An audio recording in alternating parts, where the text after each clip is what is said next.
Okay, sorry about the completely illegible title screen, but maybe enjoy it more for its graphic ambitions. So thank you for inviting me, Simon, and all of you for coming to this last in the series. I was here for Kuba last week. That was great. I was inspired to make really fancy slides, some of them.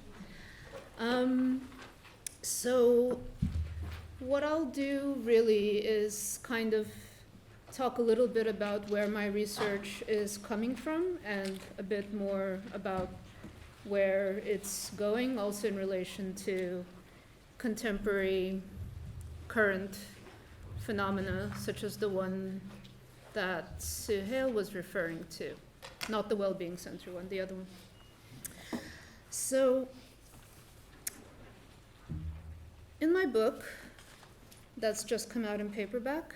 Can everybody hear me? Am I close enough to the mic? Yep. In my book, Speculation as a Mode of Production, which was the book of my PhD, so it feels a little bit dated for that reason. So I'm just pulling out the parts I'm still interested in for this talk. I spent a lot of time developing an analysis of the relationship between art and labor from many angles, from a broadly, very broadly, Marxist perspective. My departure point was that artistic labor, just like art, is hard to define, insofar as it is both relational and autonomous, or in Adorno's terms. Oh, great. Sorry about the slides. They looked fine on my computer, honestly. Art can be understood only by its laws of movement, not according to any set of invariants. It is defined by its relation to what it is not. The specifically artistic in art must be derived concretely from its other. That alone would fulfill the demands of a materialistic dialectical aesthetics. Art acquires its specificity by separating itself from what it developed out of. Its law of movement is its law of form. It exists only in relation to its other. It is a process that transpires with its other. End quote. So like any specific field in the professionalized and institutionalized division of labor in modernity, from education to aerospace to the rodeo, it has its own laws, its own methods, its own criteria, which it develops and applies to itself, in which sense it is autonomous. And it is traversed by and is transversally defined through what happens in the rest of society, which makes it heteronymous, with the chief agent of this heteronomy being the role of money, from institutional funding to art markets. Heteronomy, thus, from a more emancipatory angle, could mean the impetus for art to overcome autonomy as the art-life division. And that has been the principle of the historic avant-gardes and many contemporary tendencies, at various levels and using various methods. So the analysis of labor within art should take this fracture, or dialectic, or quantum physics-like simultaneity, as you will, between autonomy and heteronomy as a point of departure, as one point of departure. This opens up some of the basic problems of analyzing the relationship between art and labor. So the things that make art socially, conceptually, and economically distinctive in an actually or a virtually politically progressive way are the things we don't want to lose when theorizing the question of labor in art. And of course, there has to be a prior consideration of the distinction between work and labor, which you get differently in Marx, for example, or in Hannah Arendt. In different languages, differently, of course. The double nature of artistic activity as both free work and free labor is one place to start. It is a trajectory that begins with Kant finding his own peculiar version of double freedom in art, that it be free of a relationship to the market and to utilitarian ends, so to exchange value and to use value. Now, if we compare Marx's idea of the double freedom of labor and capitalism as compared to other social systems, it's that it's free in the sense that the worker is legally free, in most cases, by no means all cases, to sell their labor on the labor market. They legally own themselves and are not owned by others. It is also free, of course, because the worker is free of means of production. They don't own anything, thus are free to sell their labor power or starve. So this is obviously an ironic notion of freedom, an unfreedom that makes the freedom of owners of money and property possible. It's a freedom whose enslavement by the domination of money and the state's monopoly on violence is thinly disguised. And of course, enslavement is in many cases, historically and at present, not disguised at all. Free labor, in Marxism and related theoretical approaches, has always been something of a troubled category, certainly when it's part of a project of history writing or periodization. For Adorno, in a formulation that's been central to my own thinking on the topic, the whole structure of the autonomy of art is to hide labor. The artwork hides work. It is impossible to conceive of the autonomy of art without covering up work, or without covering up part of the sentence that says that as well.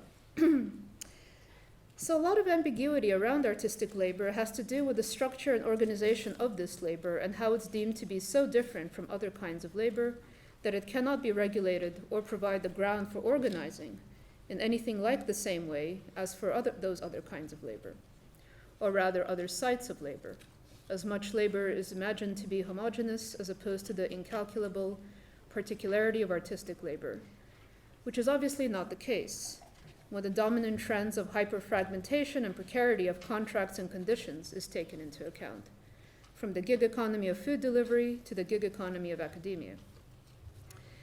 These differences are also at the root of the disavowal of labor in art, hence the superexploitation of this labor, as in any other field where collective or structural conditions are mystified or hidden. The basis of this mystification is the resistance to, 1, recognizing the artist as a subject of labor, 2, including the artist among other cultural workers whose labor is often waged, albeit lightly regulated. Both of these are premised on the willful refusal to separate artistic work from artistic labor, which is to say, to separate art as an activity from the working conditions in the field. That is ultimately to refuse to see one's work and one's activity as imbricated in larger power relations and structures, along an axis of responsibility and negation. That is, in conditions which are shared and which can be organized around. This is done to protect the threatened status of the artist's subjectivity, which they have been educated and socialized to believe is exceptional and an escape route from meaningless forms of work and exploitation. And this is very difficult to shed, regardless of the political contents of the work that is produced or the politics of the artist. Because the autonomy of art is a social institution, not a personal belief or a sectoral ideology.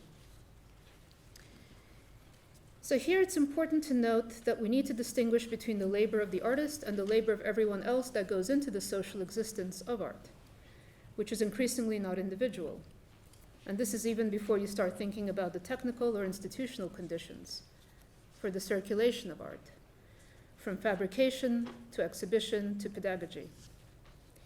Here is where you might encounter questions of accounting and accountability, of authorship and of scale. But the question then becomes one also of the technical and political composition of art, as it is in the class composition analysis that develops in autonomist Marxism.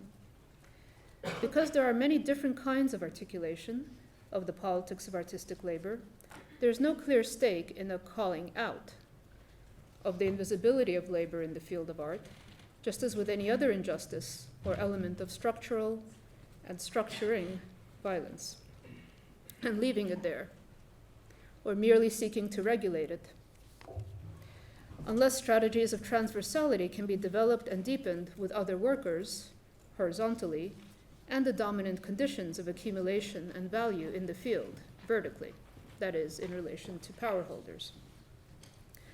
A local example here recently was the instance of blockading the opening of the Goldsmiths CCA as part of the Justice for Workers campaign for in-housing cleaning services on campus.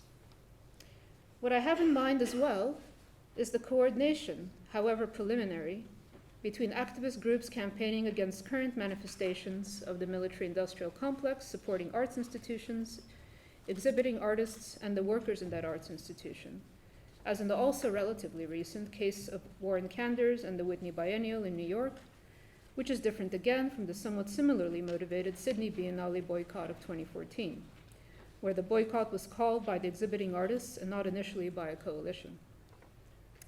This seems to be pretty basic, but it's not clear from a lot of the activism around arts institutions in recent years, including eco-activism, that such coordination is necessarily sought or even desired. Perhaps workers are tacitly on side, standing aside to let protests take place, as in BP or not BP, and perhaps there are concerns about exposing them to managerial retribution with too visible forms of coordination on the part of activist groups. But the conditions and demands of institutional employees, frequently super precarious or indirectly employed, are not always or even often part of this specific conversation. Having particularly offensive capitalists as patrons on the board as a labor and safety issue, in the words of Silvia Federici on Wages for Housework, only really came up with the Whitney, and that was far from a consistent focus. However, this brings up another question: the reproductive labor of cultural workers, and how they reproduce both the physical and the so-called social and moral element of arts institutions. This could provide a basis for coordination with reproductive workers who are operating in a wholly different classed, racialized, and status position, namely service workers, whose reproductive labor is not even mystified, just constantly degraded.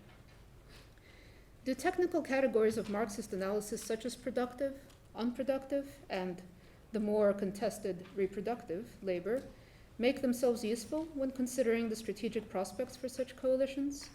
Or is it more a case that an external, so-called external political issue that can prompt solidarity between workers and activists who are transversal to the institution is needed? Or the issue is transversal to the institution, sorry, not the activists. Certainly a discussion can be had there, whether in a space as characterized by its attention to the ethical, at least programmatically, at least sometimes, as art worlds, its self-image as a space of critique, can material politics ever take hold without a wider horizon of injustice to legitimate their presence? Wider here, of course, speaks to the fact that in the liberal infrastructure of political thinking, or feeling perhaps, in the institution of art, labor struggles are considered to be narrow and particular, rather than an instance of a concrete universal. The generalization of precarity, it is argued, can both make these kinds of coordination more politically obvious, as well as more actually difficult to organize. And now a little bit of discussion of organizational forms.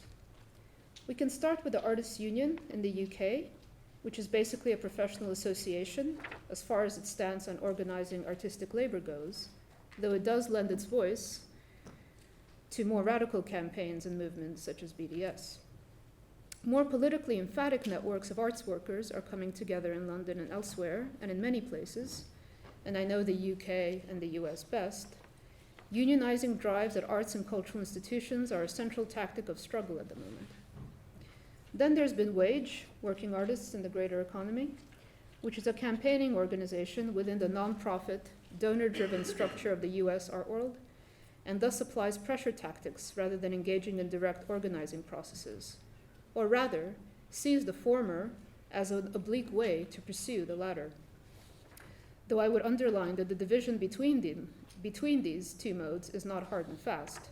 Otherwise, we'd be arguing that protest movements have no organizing capacity, which would be absurd, in light of the impact groups such as Decolonize This Place have had in the US art world, or Boycott, Divest, Zabludovich in the UK one, or even Me Too more broadly. Certainly the key contribution of a group like WAGE has been to shift the received wisdom in the field, which now acknowledges the necessity of paying people, even if it doesn't necessarily always do it. So it's helped to shift the conversation hugely, more from an ideological standpoint than an organizational one, and become both a coalition partner and point of departure for a lot of the workers' organizing type phenomena in arts institutions we see today, as well as the more generally politicized boycott movements. When we shift our gaze from the establishment of unions, however, The question would be about the temporality of this organizing, as mass mobilizations can get quick results, as with the campaign to reject funding from the Sacklers, but it doesn't always leave behind organizations that can shift the field more structurally or more long-term on a wide spectrum of relevant issues. Again, this is more of a both and question than an either or one, however. So I'll return to that. But it is important to focus on labor in the field of art, however it is defined, because it poses a negative counter to the bourgeois and liberal mystifications of art as genius creativity and the neoliberal one of the exceptional flowering of human capital in the creative industries. Thus, the analysis of artistic labor always has to have a negative, critical sense, and not a positive, or positivist, or affirmative sense. Which of course also goes for labor politics in general, as an aspect of a revolutionary orientation to the present. Revolutionary in the sense that it's taking the perspective of the overcoming of certain obstacles in the present. Again, this is a both and type of question, since organizing around conditions needs affirmative moments for anything like a countervision to the existing to take root among large groups of people who are conditioned both professionally and socially to see themselves as individuals in competition for scarce resources in a meritocratic market, and art in that sense performing as one of the purest capitalist markets, since it's all about passion and speculation and is largely opaque and unregulated. Thus, labor in art has to hold a, so to speak, double consciousness. It affirms itself in a field that denies it as an organizing tactic, but it also contests itself and the field that it's in as an aspect of its speculative power. Labor politics and art have to overcome, in that sense, both labor and art as institutions, which is socially positioned as the antimatter, and art, particularly, which is socially positioned as the antimatter of labor. And that kind of means labor not in its kind of concrete everyday forms, but as again, as an institution, as a social form, what Marx calls abstract labor, that is, labor indifferent to its content, but also labor in general, speaking prosaically. And certainly, this labor, cultural labor, artistic labor, is of course a minority pursuit, at least institutionally speaking, both as an occupational category and a slice of the economy, with a very elite composition, depending on which side of the art institution's reproduction you're looking at, of course. So speaking of reproduction or social reproduction, there's any number of important practices, contemporary and historical, that would contribute to that discussion. I have mostly focused on organizing processes within the field and not artistic practices per se. But I'll just mention one here now. Ultra Red, because of the ways it articulates organizing work and its artistic methods, such as tenant movements, anti-displacement struggles like Defend Boyle Heights in LA, and earlier on AIDS activism. They write, quote, "If we understand organizing as the formal practices that build relationships out of which people compose an analysis and strategic actions, how might art contribute to and challenge those very processes? How might those processes already constitute aesthetic forms?" So we can keep those questions in mind as well. I could also spotlight the project I only found out about today, spontaneously, the Bad Barcode group of cultural workers who joined the Fuck Off Amazon coalition against the Amazon headquarters being established in New York last year. And their position, quote, that our strength is rather to repurpose the tools we use to make artworks and to organize in the broadest sense, to instead build struggle outside of art, because art isn't just art.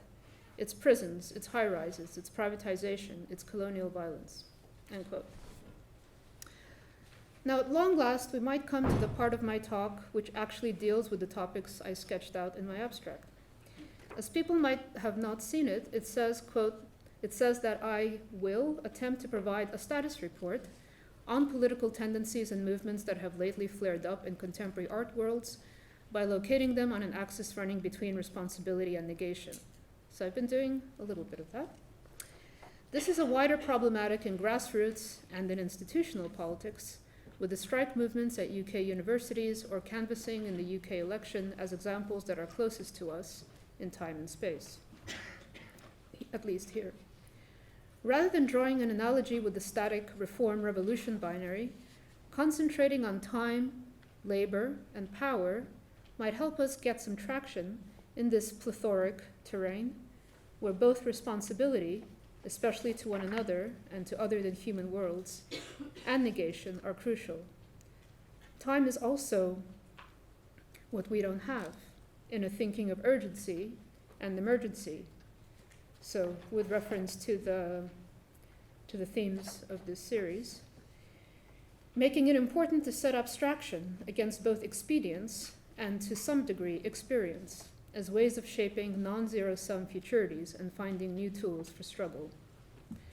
So, end quote of myself. So that might, in this instance, initially mean reformulating some of what I've just been saying about transversal forms of organizing, that is, within and beyond cultural institutions. So more concretely, there the question of responsibility emerges as already a question of organization. That is, how responsibility is approached as an organizing principle. Who are you responsible to? If you are a union, is it more responsible to keep the demands narrow and sectoral and strategically hope to widen them at a point when a certain amount of leverage has been gained, for example, union recognition or strike demands met in full or in part? Or is the responsibility from the start to everyone you work with, meaning the struggle has to take on the full scope of the situation in a given site of organizing, including the myriad dynamic forms of oppression, and has to be networked among many different types of workers in a site and with the public. Responsibility is a question of how boundaries are drawn in space and in time, and how collectives define themselves in movement. Clearly, it is a question of organizational form. A union, a coalition, a union that acts in coalition, a social movement organization that includes elements of both, such as various types of community unions, for example, the London Renters Union, and the question of temporality, as already noted. At what moment to expand the struggle, or to enact from the start the idea that the subjectivity of the struggle is intersectional and the demands are both concrete and far-ranging, as with the Gara occupation, which has had such a transformative effect on the strikes here and how they're organized. Organizational form, temporality, but also affective styles and how that influences political decisions is critical here, because what seems like responsibility from a more traditionally strategic form of organizing can seem like neglect or bureaucracy from a more movementist standpoint. And the more expansive way of campaigning can seem like negation or nihilism from the institutional standpoint. And here the institution can stand both for the larger institution, which is the site and the target of the campaigning, and the institution of conventional forms of organizing, such as national unions or issue or identity-based nonprofits and charities. The matter of legal constitution and accountability and capacities to act which are molded by that constitution and those protocols of accountability, at least officially, can also be considered. But is the spectrum between responsibility and negation anchored as it is to the pragmatics of organizational form? A union exists mainly to mediate between workers and management and amplify workers' power in the workplace, whereas a group like Decolonize This Place can shift its sites, from the Museum of Natural History to the Whitney to the New York City subway and New York City public schools. The spectrum between responsibility and negation, even though the question of organizational form and its pragmatics is central, should not be confined simply to that question, as then the recursive vagueness of a focus on strategy and results will always haunt any oppositional or counterpower building project, as with the perennial and trivial dispute between the already cited reform and revolution. What I mean by that is that the pragmatist claims the end justifies the means, the revolutionary claims that they must be of equal importance, but the specific basis of the instrumentality that informs both positions is never actually clarified. What are the bases for what we assume is practical or efficient? Certainly not PowerPoint. Conversely, do some ventures into big picture thinking or more holistic interrogations of the status quo find their ambitions undermined by their idiom, informed as it can be by pragmatic, managerial, or NGO human rights discourses, when formulating their bids for larger scale change? We are always trying to organize on, so to speak, terrains not of our own choosing. This is the problem of the reactive or defensive struggle, even when it has strong propositional tendencies. It may still be reactive or defensive in the wider configuration of forces. The reason I wanted to shift the optic to responsibility and negation is precisely because that question can only be posed concretely, as a spectrum or an axis, and never as an either-or. Negation is not the horizon of responsibility or vice versa. They are absolutely entangled, and they have no abstract, only contextual existence. We have a responsibility to negate. It is only responsible to negate, affectively as much as strategically. Negation opens up a space of possibility. It's a quote from the article where you can't see it now in Art Forum about the Whitney boycott by Hannah Black, Kieran Finlayson, and Toby Haslett. No mediation of interests or formulation of demands is in a way possible without felt and organized antagonism, without the terrain of contestation at least partially being composed of hatred. This echoes for me what many of the people I knew who were canvassing for the Labour Party in the recent election maintained. That is, they weren't particularly pro the Labour Party, as left communists or anarchists, and certainly not Labour Party members or Labour Party activists in every case. They just wanted to get the Tories out. This was the minimum that had to happen in order for any positive project of social change to have a chance, in their view, for a wider community of people beyond those already filled with such hatred and thwarted desire, but significantly not already involved in the culture of organizing that structures and socializes those desires. On the other hand, negation is purely formal and abstract without responsibility, foremost to one another and not to the institution. Responsibility means building power as a technique of struggle, not identifying with it as a reified thing or even as an empty formal relation that can be inhabited differently by the right actors.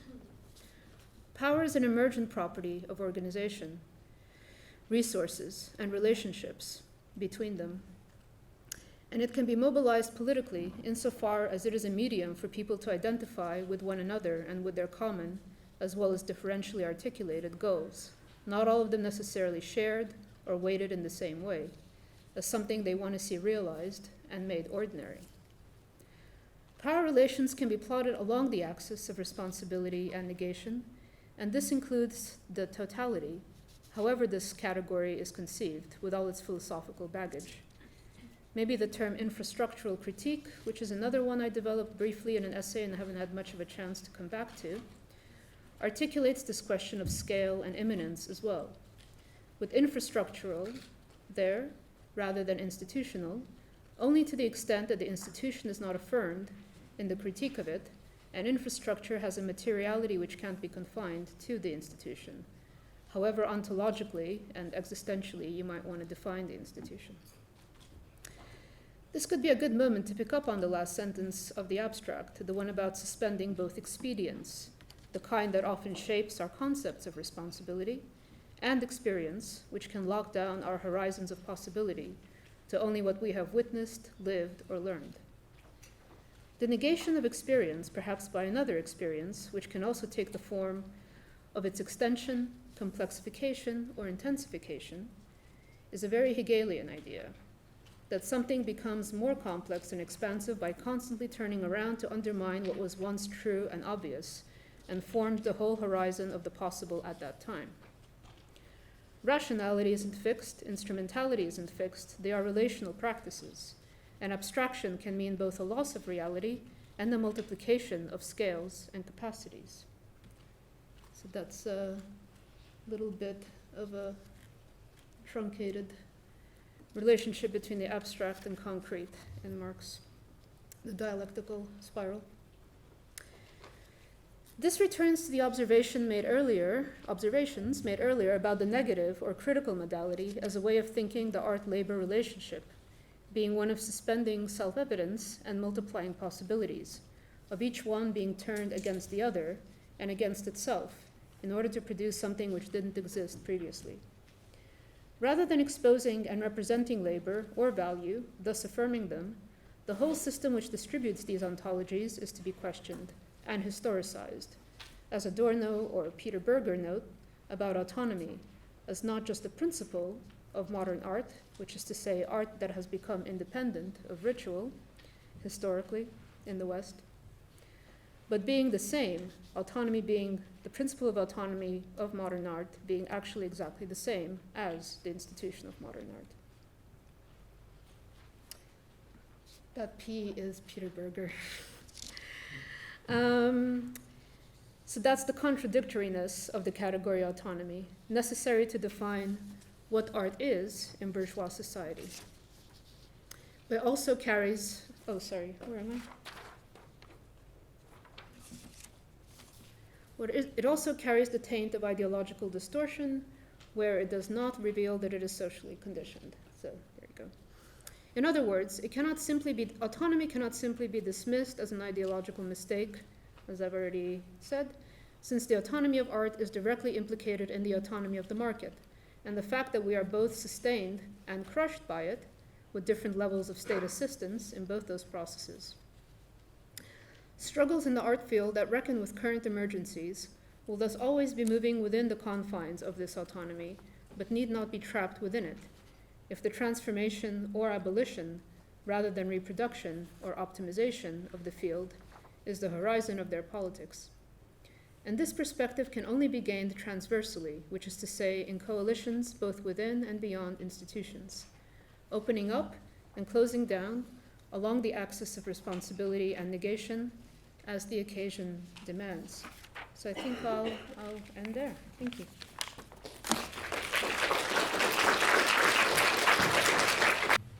Thinking of artistic labor and artistic work,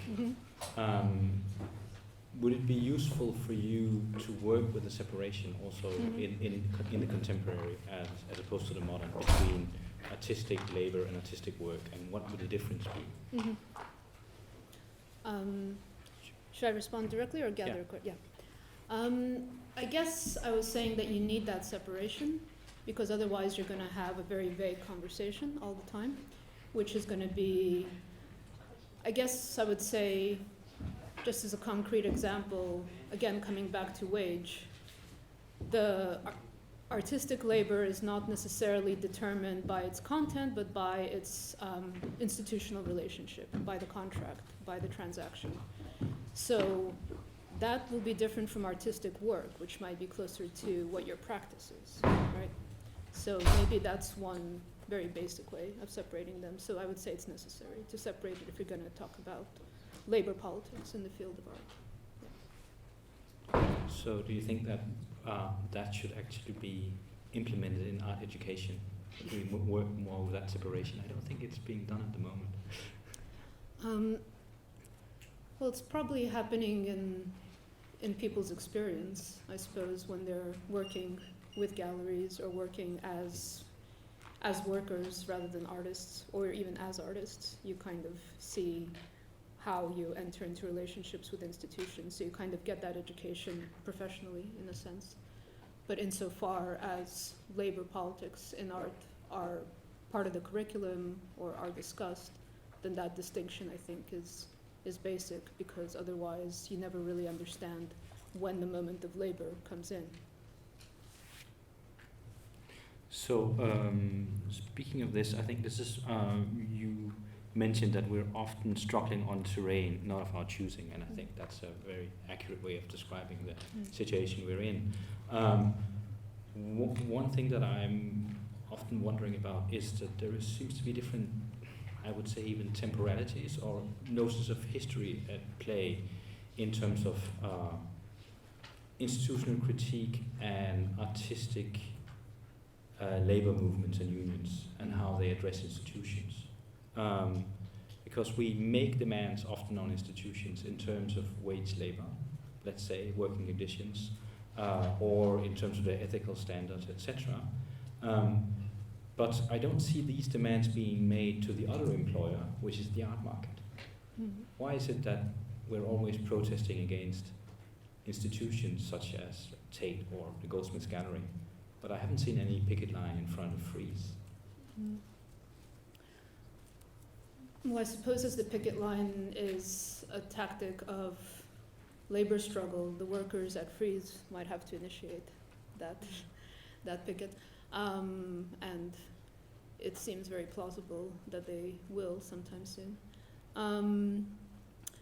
But I think also, as you say, with the art market, the employer is kind of intangible. It's more like capital itself in a certain sense. So you can perhaps campaign against your gallery as your mediating agency to capital or to the market. But the art fair is a good mediating agency because that's a concrete thing where people work and people exhibit. And certainly that should be, and as far as I understand it, maybe has been in some cases, a site of struggle, but not recently. But I guess like Biennale boycotts are maybe the closest thing that happen more regularly. But yeah, I think definitely the art fair is an underexplored site of struggle, for sure. But it's because it seems that there are parts of, and I think that has to do particularly, of course, with artist work, but to a lesser extent with curators' work, but there are parts that belongs to a semi-regulated industry, and then there are parts that belong to a completely unregulated industry. And most of our struggle seems to be, and that's what I mean by the temporal aspect, in the semi-regulated, because we seem to understand that terrain. And maybe there's even a nostalgia for it could be workable. But at the same time, we know that the institutions, even if we ask them for reasonable salaries and working conditions, we know that these institutions are actually being, a lot of them anyway, defunded due to austerity. So it's a strange way a strange place to campaign, whereas the completely unregulated market is somehow seen as private, and it's the private business of any one of your colleagues who happen to be working with a gallery that's successful. I mean, I totally would support that point, because also in what I was saying about the need to have transversal struggles as well as have kind of focused struggles, I think without a kind of wider dimensions of struggles, you're always only asking for more regulation from your direct employer, right? It has to have a dimension of that where the horizon is actually wider than that. And perhaps not just working conditions, but also working conditions in sites that, as you say, are already kind of totally free for all and totally premised upon human capital accumulation and exchange. In fact, those should take the priority. I agree. Yeah. So, for example, the artist Neil Cummings has been very interested in, not in the art fairs, but the economy of auctions. And he made an analysis that if you he said it shouldn't be called a tax, because we know that rich people are on a tax strike, which they've been now for a couple of decades, and they really detest the word taxation. But maybe we should call it a tariff. But if you put a tariff, a graduate tax, it's sort of like the Tobin tax actually, 1% on all auction sales, there would never ever be a shortage of money in the Arts Council again. Right? So we could take just 1%, 0.5% on top of all sales from auction houses. In a way, one could do the same to the art fairs. Yep. And the artists could, of course, participate in that since it's their work being sold. Yep. Why is that kind of political work not happening in your opinion? Well, the first thing I would say is, of course, this is a demand for more regulation, right? And that's not a problem, right? Because it's an unregulated field. So demanding regulation is a more radical move. I think it's also to do with kind of what is seen as achievable and what is seen as possible and what is seen as urgent. And at the moment, it seems like it's working conditions, it's structural racism, it's displacement, which people are kind of witnessing on an everyday basis, living in big cities, in particular, in Europe, the US, and other parts of the world, settler colonial states in particular. So it's almost like these kinds of engines of structural violence and global inequality that are kind of programmatically cloaked, which are market entities, like those, like auction houses and art fairs. As you say, they're almost so unregulated, they don't even form part of people's experience. It's almost like this has to be dealt with at a level which I personally cannot organize around. So for example, think of kind of the UK university strikes. Like, what is the sort of agenda? What are the demands there? The ultimate demands are to roll back marketization and to have another way of running and funding universities. But in the kind of short term, again, this is a temporality issue. In the sort of short to medium term, it's to improve working conditions and make certain forms of employment less discriminatory. And the medium-term goal as well, which is kind of both sustaining this whole system and making it what it is student fees. And I think unless that dimension is present in the kind of university strikes around and the organizing around employment, then it isn't going to go very far. So just before I'm curious to, of course, questions and comments from Marina's talk, but also to hear what all of you think are the urgent issues for you, particularly also in light of the fact that we're going to go on strike soon, and probably some of you, if not all of you, are going to try and see if you can get some of your fees back. But before we go to that, I was mentioning that it seems to me that we're often doing our activities in spaces that are already ruined, whereas all the grand palaces that are not ruined is spaces in which we're not acting at the moment. But that's sort of within, let's say, the cultural industry itself. But you also mentioned that in terms of transversality, and you used the protest in support of the cleaners and for the opening of the Goldsmiths CCA as an example. If you could say a little bit more of what are the groups you think that art workers should be solidaric with, let's say in the first instance, and then maybe also in a more abstract sense. Mm-hmm. To think of transversality also outside of the art world. Mm-hmm. Well, I guess, as I was saying a bit in the talk, in the first instance, it should be worker struggles, both on the site where people are and outside of that. Now, the worker struggles is again should be seen as not necessarily a kind of narrow, simple, and concrete struggle about pay and conditions. It should also have wider political horizons, and often it does. In which case, there's also should be solidarity with struggles around social reproduction, which often overlap with worker struggles, particularly when it's around the NHS, or if it's around kind of housing in particular. Depending on where you are, it could also be about extraction. It could be, which is what I mentioned about the other than human solidarities. I think anything which is kind of questioning the current organization of both the economy and social life needs to be a struggle that you would see your own struggle in solidarity with, because we are all kind of dominated and exploited by those same forces to different degrees in the contexts where we are. So it's only in the very kind of micro ideological sense that the workers' interests are juxtaposed to the migrants' interests, or are juxtaposed to the anti-extraction activist interests. Because the whole thing of transversality, the whole point of coordination is to see how those interests do ultimately converge even if at different points of their actual organizing, they will not necessarily be universalizable or not necessarily be collapsible with one another due to the different histories, but all due to different campaigns, but also due to the very different positions we're starting from and practicing from in the different differential access to resources and social power that we have. Okay, so I'm sure there are also lots of questions and comments from the floor. Okay, now I turn it Turn on. it on, yeah.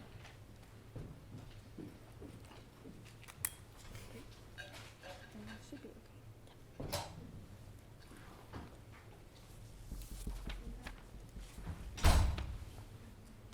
Thank you for your talk. I've been thinking a lot in my own practice about labor of the artist, but more so towards this, the agency of an artist or our own agency over these systems.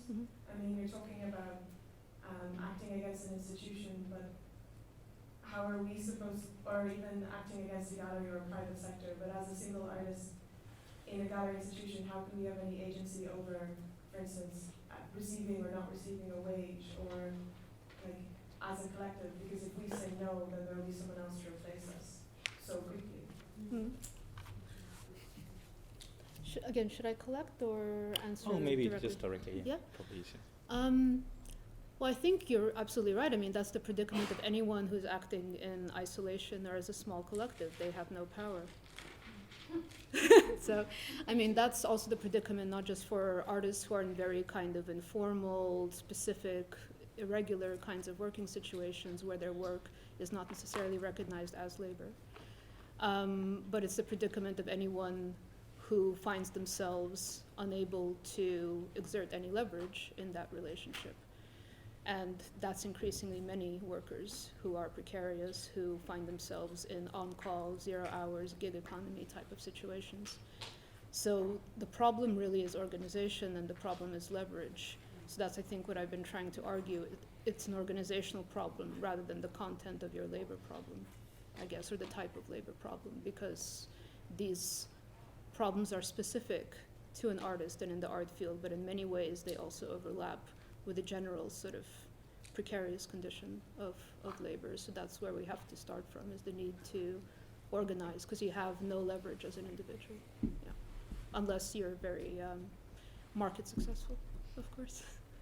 In which case, maybe you can help organize with your hundreds of assistants, but generally by that point, you won't care about them. Yes. Now you can hear me, but I have nothing to say.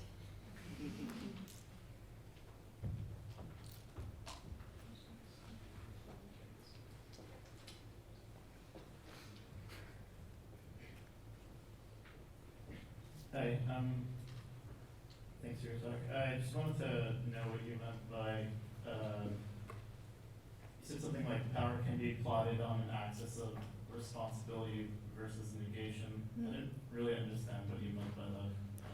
Can you explain? Yeah, so that was kind of, sorry. Is that still working? Yeah. So yeah, I was kind of trying to tease that out in the talk. And was not so much kind of opposing them as saying that they comprise the sort of parameters of our activity, and they're always kind of coming into relationship with one another. So then I was saying that you don't have a kind of, that you can maybe analyze struggles more from the perspective of responsibility or kind of responsible action of being responsible, or from the side of being more radical or being more sort of premised towards negation, but really that both moments are constantly at play and they need one another in a sense. So, and the kinds of examples I was giving were, I guess, the kind of problematics experienced between organizations in the same movement that are structured differently, or one is organized, one is not so organized, like a social movement or a kind of coalition of people versus a kind of organization with a constitution, legal accountability, and so forth, and how they can sort of see one another from a standpoint that is tilted towards responsibility or negation. So that was just like an example of how you can kind of have it overdetermined by one or the other tendency, but actually they need to be, and they usually are, acting at the same time. Does that make a bit more sense? Yeah. Hi. Can you expand a bit on infrastructural critique and how it compares to institutional critique in terms of its materiality? I'm a little bit tempted to turn this over to someone here, because I published the essay about it in the Former West book. So I'm sure you know what all the essays say and can recapitulate all hundreds and thousands of them. But I guess what I was referring to, which was what I kind of expand on in that essay, was that infrastructures going through and beyond institutions means that when you're acting infrastructurally, you're creating spaces which traverse institutions and can be at work within them, but also be creating space and possibility for people outside of them.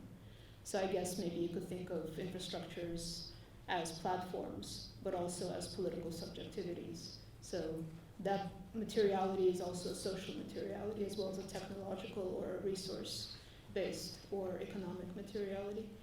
But I think that all sort of still sounds a bit abstract in some sense until you kind of think about examples. So what would be an example? I mean, I guess in a way, kind of coalitions that enable you to move between institutions and to make demands from both within and outside them could be seen as one kind of infrastructure of protest or an infrastructure of critique within the terms of what I was talking about here, but there's different kinds I think we can think about. And there's nothing to say that a union is also not an form of infrastructural critique, even if it seems like it's more specific to a type of labor or to a particular institution. Yeah?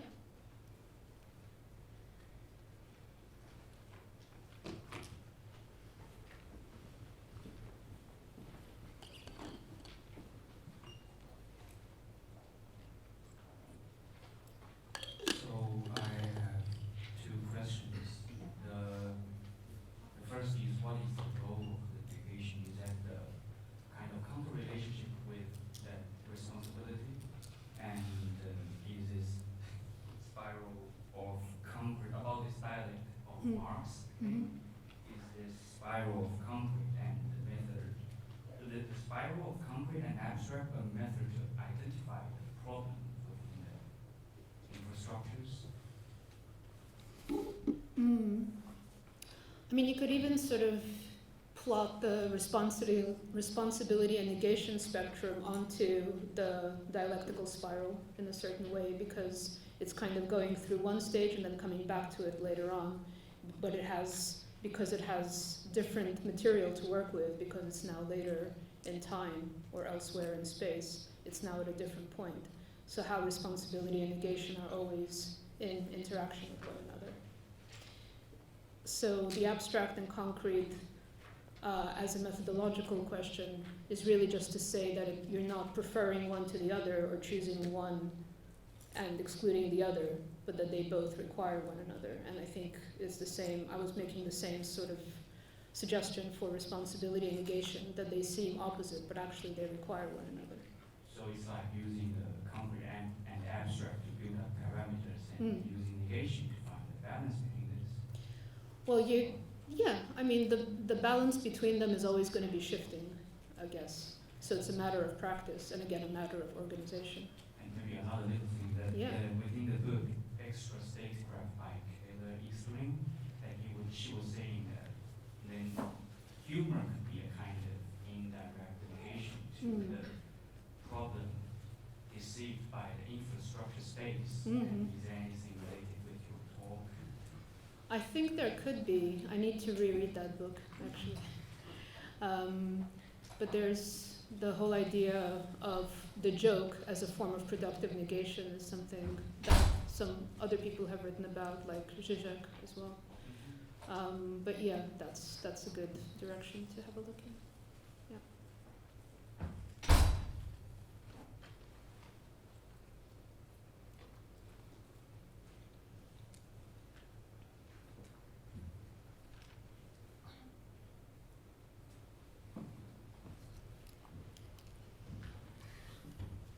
Thank you for the talk. I like this idea of a token tax on auctions, for instance, and it's so interesting to think if we just get this across and if we get this through, then this would actually make all the other demands much easier to satisfy. For instance, the demands of workers, etc. So, in the context of the school strike, should we not also be kind of like striking against whoever decided to privatize education, or making also demand facing government or facing some kind of like larger body? Sorry, what was the question? I guess because you suggest that first we should ally ourselves with the workers who are the subject of the strike. But should we not also look at the structure that imposes neoliberalized education onto us?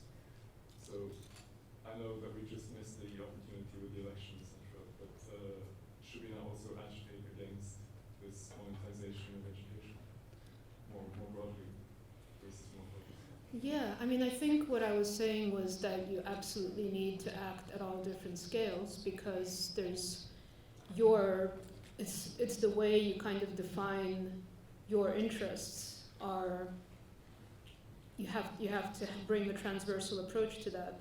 So it's not necessarily that you're acting, I guess, in solidarity with other people, but that there's a space created in which you can redefine your interests as common, and that has to happen on a number of different scales.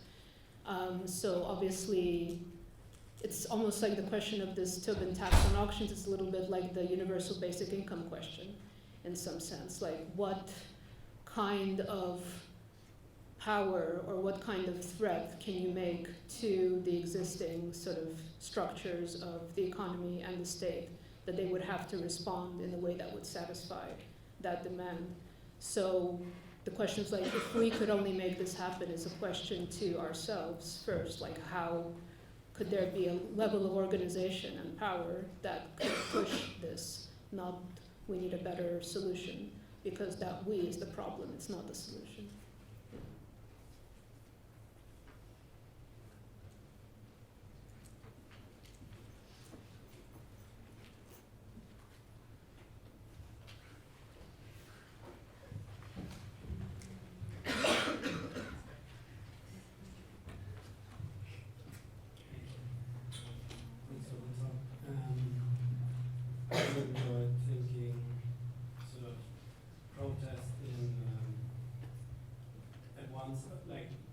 You're talking, made me think about protests sort of directed to the, say, institution that somebody's employed in, but also something more infrastructural that would traverse these institutions.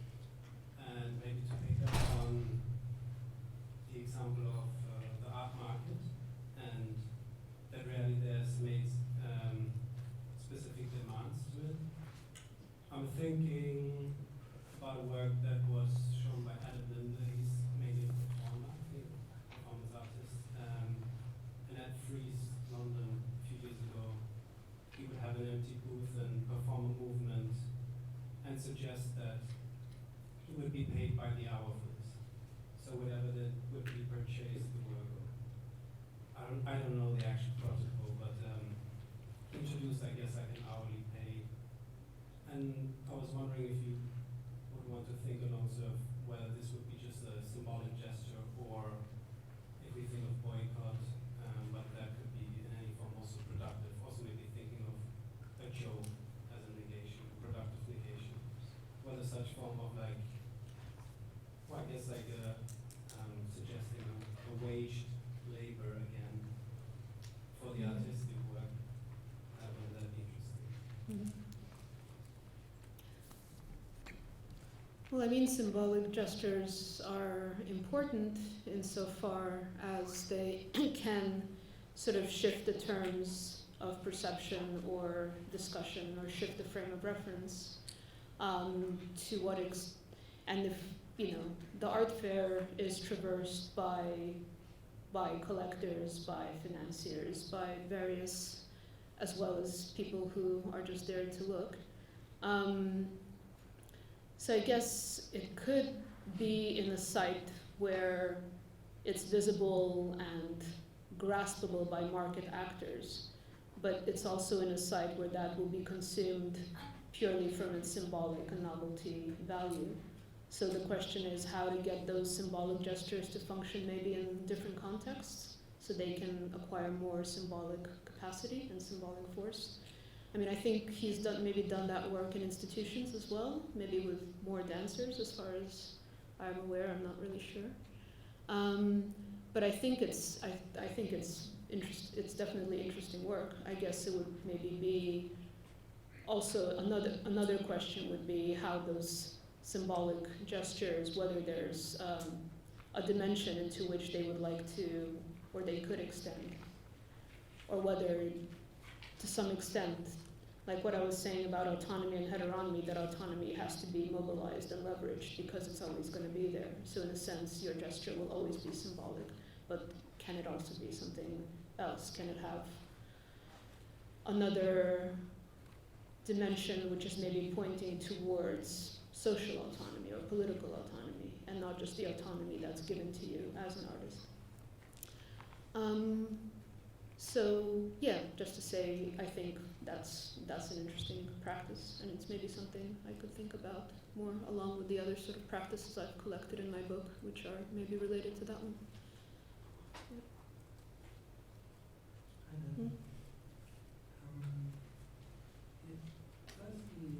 It struck me that because you're talking to a lot of art students, most of us are in the position of working really hard to get to the point where we can be exploited. But we're not really there yet. Almost. And that might be to do with demand. I guess it's not be similar for actors. There's only so much demand. Quite a lot of people are unemployed much all the time. So there's a lot of artists, more than the world is asking for. And I was wondering also if artists started to organise their labour as other workers have done historically, how would that affect the demand for art? Is there demand for art just because it isn't organised, unionised in the same way that other forms of labour are? Would the demand crumble if we started to do that? Would that be bad? No, I think that would be great, but it might presuppose some other shifts, I think. But we also have to be clear that most labor is not organized. So, and that has not affected the demand for it. In fact, what politicians are always arguing is if you organize labor less, there will be more demand for it, right? There will be less unemployment. And so that's an alibi for driving down working conditions and agreements. But I mean, I guess what I was also trying to think about is maybe the kind of question of artists organizing like other workers only tells part of the story, right? Because it's not necessarily around their artwork that they're organizing, because they perform their artwork in all kinds of different conditions with lots of other people on their own. No one actually asks them to do it. It's like a different kind of relation to wage labor in so many ways. You know, personally, economically, theoretically, conceptually. But I guess to the extent that there's kind of organizing among, like wage, for example, organizing around artistic labor rather than work. And artistic labor, like, so wage, say we only start to look at this as something which needs to be regulated as soon as you enter into a relationship with an institution and you're providing content. So that's all that they're looking at, right? So in a sense, as just an artist producing, you can't organize with other artists to an extent because you don't have an employer. As soon as you have an employer, you can organize, right? But you can organize without having an employer if you're organizing around things which are infrastructural to your labor conditions and not just about your labor conditions. So again, this kind of branches off into all kinds of directions. And there's been lots of historical, maybe attempts at doing art strikes and artist strikes. And they've always been obviously primarily more kind of symbolic and performative than anything else. But of course, they provide material to think with. So yeah, I mean, if you think, and also if you think of the organization of artistic labor, like the artists' union, it's regulating a very small part of what you actually do as an artist, and it's that part which is already regulated, like Simon was saying. So yeah, I guess withdrawing labor can have many different repercussions in many different contexts, but it doesn't necessarily just have to be around your practice as an artist, but the context in which that allows you to be active and visible, yeah, I guess. But you could say a lot more about that.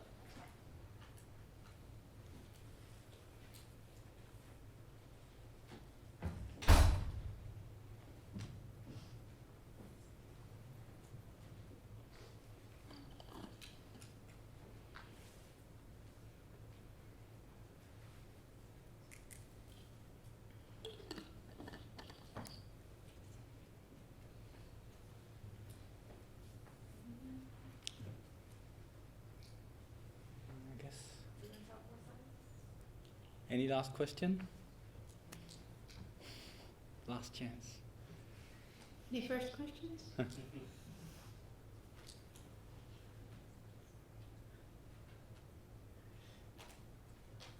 we have one more. I was just trying to finish the question I was asking before. Actually, negation is extrudes, and you are talking about negation. Then, what do you thought about? What do you think about the negation of negation? I just really want to know how does it function in this context. Yeah, I really want to know because you said this is methodology. And that's it. Well, I mentioned, in terms of negation, I mentioned the kind of Hegel sort of method, or kind of that you proceed by negating a previous state at all times. So that negation of negation is the way to be productive in thinking as well as in kind of in the world, is that you're always negating a prior state. But what would be a kind of example of that methodology in action? I mean, there can be so many very kind of trivial sort of management discourse ways of translating negation of negation. It's almost confusing about where to start, like, you know, creative disruption, all these kinds of entrepreneurial recuperations, like move fast and break things. Again, these are all like ways that the negation has been sort of trivialized and incorporated into productive methods. So the question is, like, what do you want your method to do, perhaps, or like how do you want it to function? Because I think in abstraction from a goal or a context, it's hard to think about how negation functions methodologically, as opposed to philosophically. Shall I give a context? Yeah. Within the text, like one page is showing a set of paradoxes identified by the spiral. Oh yeah. Is that right? I think there is a possibility of this negation to step out of this stocking situation, the paradigm. Right? So maybe this this negation which is changing the situation can offer a different kind of view or possibility on thinking on this. How does it work? I mean, there's also the kind of like committing to the negation rather than waiting for the negation to become positive, because negation of negation can also be positivity, right? So, like if you look at something like Adorno's book Negative Dialectics, that's a kind of his expression of committing to the negative and never coming to a positive moment in the dialectical spiral, right? So the negative for him is the fact that we can never have absolute control conceptually or practically over the world, that the world is, he says, objects cannot be fitted into concepts without leaving a remainder. We don't have total authoritarian, enlightenment, rational, instrumental control, and it's the desire to have that control that actually produces, all these actual material negations. So he wants to kind of not let the dialectic turn into something positive and authoritarian, but he wants to stick to the negative, which is always the kind of undermining and critical side of the dialectic. So with the abstract and concrete, it's just kind of like abstract and concrete sort of shift places as you move along a process of practice or a process of learning or analysis. So the context is always changing for what you can define as abstract and what you can define as concrete. So what might seem concrete actually turns out to be so basic, and you might not have any kind of data or understanding of relationships between the data, and actually it's not concrete at all, it's just kind of empirical observation, like you mostly see in a lot of non-critical social science or non-critical theory. So what perspective you bring to it is actually what determines as well whether you're in the abstract or concrete moment. But maybe this is all getting a bit abstract. But yeah, stick to the negative. Can I ask a question? Sure. A few collaborators or some colleagues of mine are starting an artists union in Ireland, and they're just getting the word out, and they're going to have a large meeting to kind of decide on a manifesto, and then when it's decentralised, that it can be all Ireland total, including the North. Is there any kind of advice, do's or don'ts, or kind of like, have you any practical advice, or even theoretical things that they could have on our agenda as such to maintain? I mean, I guess it's good to look at existing unions, existing projects, the three I can think of, there's the Artists Union here, there's the Scottish Artists Union, there's the UKK in Denmark and Norway, Young Artists Association, I think it's called.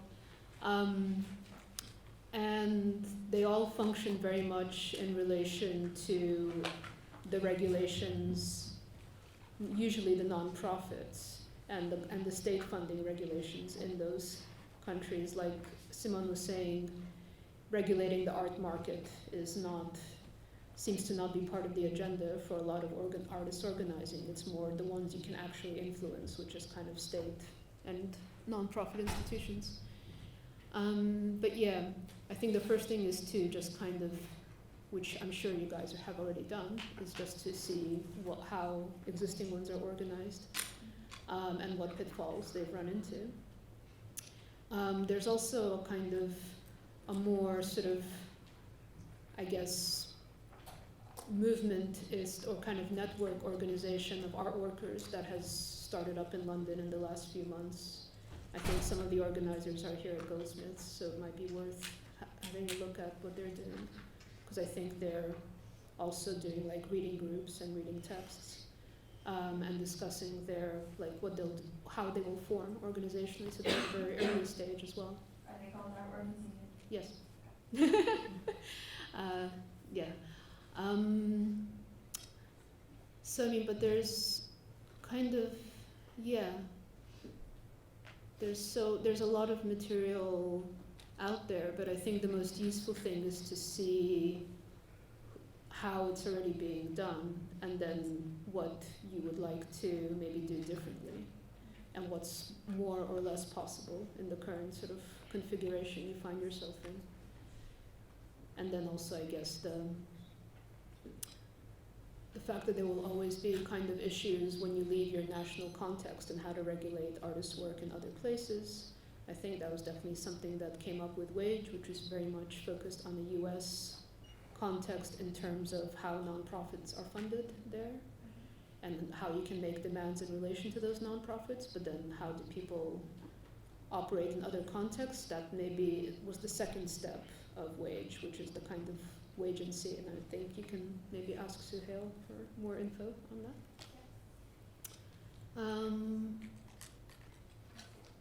But yeah, I would say kind of just speak and learn from, which is what you're already doing, obviously, from what's out there already.